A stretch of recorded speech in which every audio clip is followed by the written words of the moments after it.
Have been waiting for this news for एक साल में मेरे को न्यूजीलैंड की रेजिडेंसी और ऑस्ट्रेलिया की रेजिडेंसी कैसे मिली। आपको बताने वाला हूँ कि मैंने क्या क्या चीज़ें फॉलो की थी और क्या क्या बेसिक रिक्वायरमेंट होती है अगर आपको ऑस्ट्रेलिया में परमानेंट रेजिडेंसी चाहिए। वीज़ा की कितनी फ़ीस लगती है, या फिर अगर लैंग्वेज का एग्ज़ाम दे रहा हूँ तो उसकी कितनी फ़ीस लगेगी, पुलिस चेक, मेडिकल।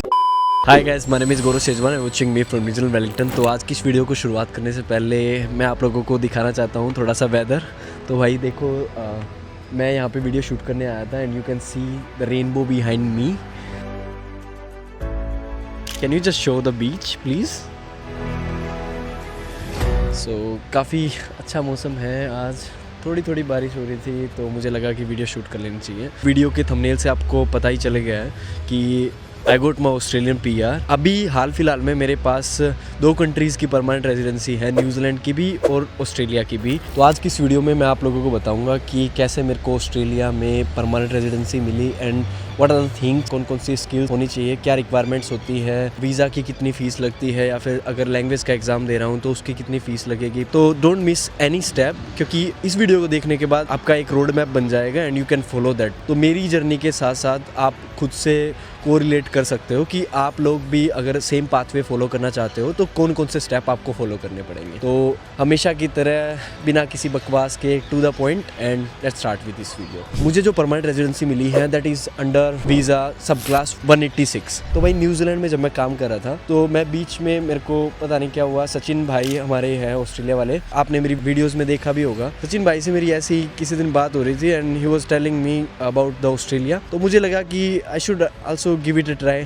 कि एक बार ऑस्ट्रेलिया में भी जॉब वगैरह ट्राई कर लेते हैं। तो मैंने ऑस्ट्रेलिया में सीक एक प्लेटफॉर्म होता है, वहाँ पे जॉब अप्लाई करनी शुरू की। I got a good response. 186 visa जो होता है वो परमानेंट रेजिडेंसी वाला वीज़ा होता है भाई। एक बार वो ग्रांट हो जाता है, आप परमानेंट रेजिडेंट बन जाते हो। तो मेरे को उसके भी 2 जॉब ऑफर आए थे। इससे आपको ये भी पता चल रहा होगा कि ऑस्ट्रेलिया में जॉब्स है या नहीं। जब मेरे को 2 PR के, 3 जो है वो 482 वर्क वीज़ा के ऑफर आए थे भाई। ऑब्वियसली मैं PR वाला ही चूज़ करूंगा, तो मैंने वही चूज़ किया। तो ये तो हो गई भाई जॉब्स की, और मैंने कहाँ पे जॉब अप्लाई की थी वो आपको पता चल गया। अब मैं बात करूंगा कि 186 वीज़ा में भाई 3 कैटेगरी होती है, ठीक है।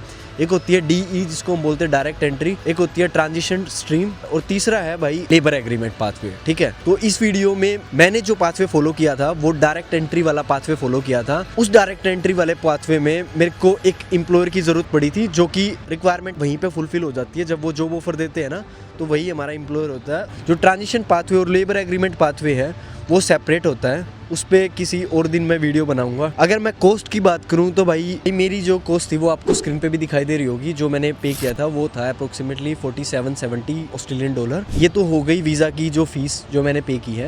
एंड जो बेसिक क्राइटेरिया है वो आपको एक एक करके मैं यहाँ पे बताता हूँ। जो एज का जो मिनिमम क्राइटेरिया है 45 से अगर बिलो हो तो ये वीज़ा आपको मिल सकता है। अगर इंग्लिश लैंग्वेज के एग्ज़ाम की बात करता हूँ तो भाई यहाँ पे OET, IELTS, PT, IBT और जितने भी टेस्ट है उन सब की लिस्ट यहाँ पे दिखाई दे रही होगी। तो OET की अगर मैं बात करता हूँ तो मिनिमम B होना चाहिए, मतलब कॉम्पिटेंट लेवल की इंग्लिश होनी चाहिए। PT में आपके 50 ईच होने चाहिए और उससे अबव हो तो अच्छा है। IELTS में भी 6 ईच होने चाहिए। ये मिनिमम रिक्वायरमेंट है। अगर आप परमानेंट रेजिडेंसी वाला वीज़ा डाल रहे हो तो इतना तो होना ही चाहिए। 186 जो वीज़ा है ना वो ऐसे ही नहीं मिलता। अगर आपका ऑक्यूपेशन स्किल लिस्ट में आता है तो ही आप इस वीज़ा को अप्लाई कर सकते हो। तो एज ए नर्स मेरा जो ऑक्यूपेशन है स्किल ऑक्यूपेशन लिस्ट में तो आता ही है भाई। They only need my 3 years of experience. मेरा एक्सपीरियंस उससे ज़्यादा है, लेकिन इनको सिर्फ मेरे 3 साल के एक्सपीरियंस से मतलब था। तो मैंने स्किल असेसमेंट बॉडी जो NMAC है उससे अपना सारा का सारा एक्सपीरियंस असेस करवाया and after that I got my positive skill assessment report. अगर आपको NMAC के बारे में जानना है तो यहाँ पे मैं एक वीडियो का लिंक दिखाई दे रहा होगा। मैंने NMAC पे ऑलरेडी अपने चैनल पे वीडियो बना रखी है, you can check out that video. और NMAC के बारे में आप वहाँ से ज़्यादा इन्फॉर्मेशन ले सकते हो। तो NMAC की पॉजिटिव रिपोर्ट आने के बाद यहाँ पे एक और चीज़ की रिक्वायरमेंट है, वो है भाई पुलिस चेक। तो अभी मेरे पास न्यूजीलैंड की भी परमानेंट रेजिडेंसी है एंड इंडिया का मेरे पास पासपोर्ट है। तो मेरे को यहाँ पे 2 कंट्रीज से मेरे को पुलिस चेक चाहिए था। तो न्यूजीलैंड का जो पुलिस चेक है वो विद इन 3 और 4 डेज में मिल जाता है, ऑनलाइन सारी प्रोसेस है। और इंडिया में भाई मैं जाता रहता हूँ, ठीक है। लास्ट टाइम जब मैं इंडिया गया था तो उस टाइम पे मैंने करा लिया था, that's it. Within a week घर पे आ जाता है जो हमारा पुलिस चेक होता है। तो भाई ये हो गई बेसिक रिक्वायरमेंट।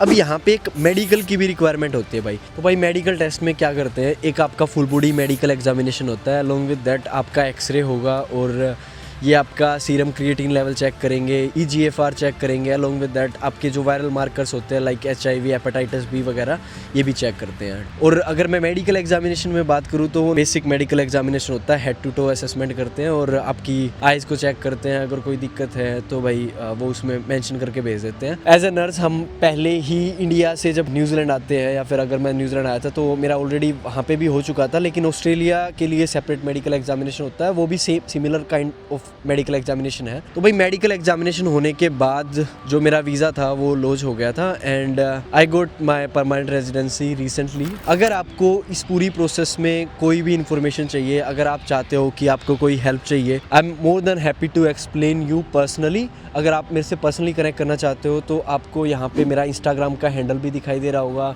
या फिर अगर मैं बात करूँ टॉपमेट की तो वो भी आपको यहाँ पे लिंक दिखाई दे रहा होगा, और वीडियो के डिस्क्रिप्शन में भी लिंक है। तो you can schedule your call with me and I will explain you everything over there. अगर आपको पर्सनली भी मेरे से बात करनी है तो मैं सारी चीज़ें वहाँ पे एक्सप्लेन कर सकता हूँ। I am the most eligible bachelor, क्योंकि मेरे जो बाकी नर्सिंग वाले भाई हैं सबकी शादी हो रखी है। मैं भी सोच रहा हूँ कि शादी वगैरह कर लेता हूँ, तो भाई अच्छी लड़की मिलने की देरी है बस।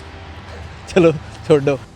तो भाई अभी ऑस्ट्रेलिया में भी परमानेंट रेजिडेंसी हो गई है, बहुत जल्दी आपको ऑस्ट्रेलिया में मिलते हैं। इस वीडियो में अगर आपको कुछ भी समझ नहीं आया हो या फिर किसी भी टॉपिक के बारे में और डिटेल में जानना चाहते हो तो you can comment below this video and try my best to explain you in upcoming videos. Okay, till then stay connected and thank you so much जो अभी तक मेरी इस जर्नी में मेरे साथ जुड़े हुए हैं। और मेरी कोशिश रहती है कि मेरी जर्नी के थ्रू आप लोगों को इंस्पायर करता रहूं और ऐसे ही अपने देश का नाम रोशन करता रहूं। अपनी जो मेरे नर्सिंग के भाई बहन हैं, इन लोगों के जो सपने हैं उन सपनों को एक आकार देता रहूं, एक रास्ता दिखाता रहूं। मेरी जो वीडियोज़ है उनमें भी मैंने पॉडकास्ट बना रखे हैं भाई, अलग अलग कंट्रीज़ की जो नर्सिस हैं वो पॉडकास्ट आप यहाँ पे वीडियोज़ में चेक कर सकते हो। एक प्लेलिस्ट मैंने डाल रखी है, clarity corner with Gaurav Sejwal, you can check out that playlist. तो उसमें आपको सारी ही कंट्रीज की जो रॉ इन्फॉर्मेशन है ना, कोई आपको नहीं बताएगा, वो सारी की सारी इन्फॉर्मेशन मैंने वहाँ पे डाल रखी है।